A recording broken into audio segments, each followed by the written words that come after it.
ام تخوازن هي بهتر تناسك ما يكيجي قلت لك قلبي ازشترك وخدي قوتي معنا ام القامش لولا من البيدي وانا في شغلي دي ساعات ازهات ما بيدري سرت عباتات ويتساغ بربي وازهات هاتيا مالي بابا مالي بابا برايم هاتبو تدي اذكرها هاني سرت عبات بشتي ازهات من هاوي جبينيكي ام تشونا ديارك از بقرها تشو بجم خوها منا الساعة خوش تزيارتي خوشي كرن اريب خدي لكاج مره هنا كي بحساجي انا خبطه بخدي جيانا مجي القامش لو ما افشان صالي منا افتشلو بيصل هاي القامش لو سرت عبات خدي جيانا ما الحمد لله فقيري هبو بري فقيري هبو دارو كيما بتشوف متشغلين شخرا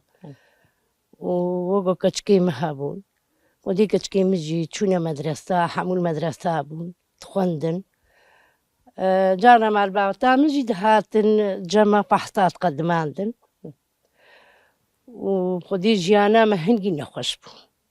فقيري هبو كلكي فقيري هبو زامي مجي خدي فقير بو ودي هيدي الحمد لله صاروا كي من هاد دول يك جمنا ويك جي جيراني منا أبنا والحمد لله صاروا كي واجي هريكي تشيبونا خدي عمري أدريش ويكساغ يا ربي وخدي زامي مجي وفاة كريا أفضل صالي وأمري خدي كريا تساغ يا ربي ويجي وفاة كريا وجهة ربي جمقوتي جيانا ما بري قلكي نخشبو خدي شغل بو مال بو نجار بو أنبضينا شغلة أنبضينا تشمنتو أنبضينا هركز كي ولوم شغلي